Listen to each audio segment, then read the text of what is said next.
جماعت ہے، اگر آپ نے کسی نے بھی اس دھرنے میں رکاوٹ ڈالنے کی کوشش کی تو حالات کی تمام تر ذمہ داری پھر صوبائی حکومت کی ہوگی اور تمام حکومتوں کی ہوگی۔ اور میں تمام لا انفورسنگ ایجنسی سے بھی کہتا ہوں کہ ہم تعاون کرتے ہیں، ہم کوئی پتھر نہیں مارتے، ہم کسی کا کوئی نقصان نہیں کرتے، لیکن ہم اپنا جمہوری حق استعمال کرتے ہوئے یہ دھرنا دے رہے ہیں، اس میں راستے میں رکاوٹ نہ ڈالے وہ، تاکہ حالات جو ہے وہ کنٹرول میں رہیں اور پرامن طریقے سے کراچی کا یہ مقدمہ، کراچی کے 2.5 کروڑ لوگوں کا یہ مقدمہ جو ہے وہ لوگوں کے جو ہے وہ پیش کیا جا سکے اور اس کے نتیجے میں لوگوں کو ریلیف مل سکے۔ بہت شکریہ۔ حکومت میں شریک ہے، مل کر منظوری دے رہے ہیں الیکٹرک کے فیور میں، اور پیپلز پارٹی اس میں شامل رہی ہے، تو اول تو اس کی نجکاری ہونی نہیں چاہیے، جب ہوئی تھی تو معاہدے پر عمل درآمد ہونا چاہیے، جب وہ بھی نہیں ہوا ہے تب اس کی نجکاری کینسل ہو، اس کا لائسنس کینسل کیا جائے، اس کو قومی تحویل میں لیا جائے اور اسٹیک ہولڈر کو مشتمل کمیٹی تشکیل دی جائے تاکہ دیکھ سکیں کہ کہاں کہاں پر فراڈ ہو رہا ہے۔ وہ سپریم کورٹ کو چاہیے اس پر اب نوٹس لے لے، بھائی 3، 4، 3.5 سال ہو گئے ہماری پٹیشن پڑی ہوئی ہے اور سپریم کورٹ میں بھی سنوائی نہیں ہو رہی۔ کیا مسئلہ ہے کہ جس کی بنیاد کے اوپر اعلیٰ ترین عدالت بھی 3 کروڑ لوگوں کا یہ جو دکھ ہے اس کے اوپر کوئی کارروائی نہیں کرتی۔ گورنر صاحب وفاقی نمائندے کے طور پر یہاں موجود ہیں، وزیر پانی و بجلی موجود ہیں، اور اسی طرح سے جو ہے وہ حکومتوں میں شامل لوگ موجود ہیں۔ ان کو چاہیے نا کہ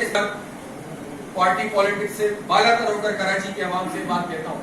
کہ یہ آپ سب کا دکھ ہے، آپ کو یہ شناخت کرنا چاہیے کہ آپ کا حق ہے،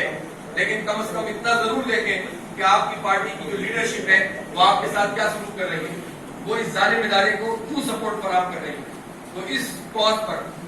آپ ووٹ کا معاملہ آئے گا جب دیکھیں گے، لیکن کم از کم اس کے الیکٹرک سے نجات،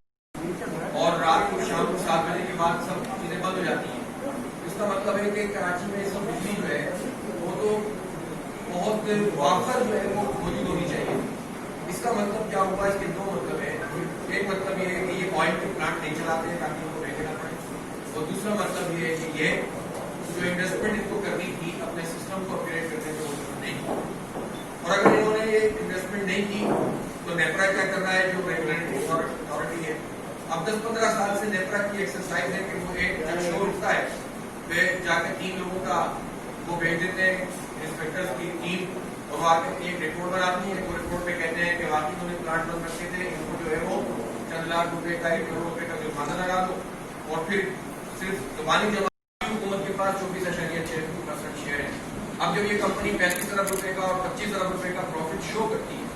تو اس پروفٹ میں 24 یعنی چوتھائی جو ہے وہ باقی حکومت کی اس شہر کراچی کے لوگوں کے بلوں سے لگتی ہے، لیکن دیتی کیا ہے؟ تو پرائیویٹ کمپنی جو ہے تو اس کو یہ حکومت سپورٹ کر کے اس کے پروفٹ میں شیئرنگ تو کر رہی ہے، اور سبسڈی بھی جو ہے وہ اس کو اسی کمپنی کو فراہم کر رہے ہیں، جبکہ اب تو یہ سبسڈی نہیں ہونی چاہیے تھی، اب تو ان کو اپنی کیپیسٹی بڑھا لینی چاہیے تھی۔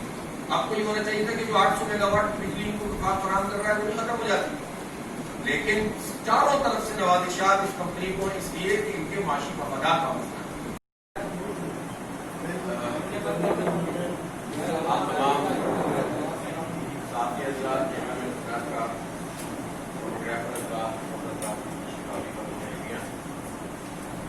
اور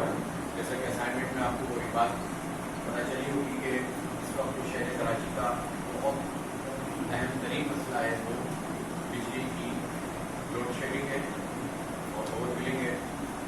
اور بے حصی ہے، نہ صرف یہ کہ الیکٹرک کی بلکہ یہ الیکٹرک کی کمپنی ہے اس کی پوری ذمہ داری حکومت کی ہے۔ کل 1 گھنٹے کی لوڈ شیڈنگ ہو گئی، بارش ہوئی ہے، 2 مرتبہ بارش شہر میں ہوئی ہے اور وہ بھی پورے شہر میں نہیں ہوئی، اور اس میں ایسا بھی نہیں ہوا کہ 1 گھنٹے تک بارش چلتی رہی، لیکن آپ نے دیکھ لیا کہ تقریباً 70-75% جو شہر ہے اس کی لائٹ چلی جاتی ہے، اور پھر کہیں پر 4 گھنٹے، کہیں پر 8 گھنٹے، کہیں 10-12-15 گھنٹے لائٹ نہیں آتی، اور کہتے ہیں کہ فالٹ آ گیا اس کو ہم ریپیئر کریں۔ اور اس سے پہلے ہی، بارش سے پہلے ہی جیسے ہی گرمی بڑھی تو آپ نے دیکھا کہ لوڈ شیڈنگ شروع ہو گئی، کچھ علاقوں میں بھی شروع ہو گئی جہاں پر لوڈ شیڈنگ فری انہوں نے کہا ہوتا ہے، اور جن علاقوں میں لوڈ شیڈنگ ہوتی ہے 7.5 گھنٹے کی یا 6 گھنٹے کی اس میں بھی بے تحاشا اضافہ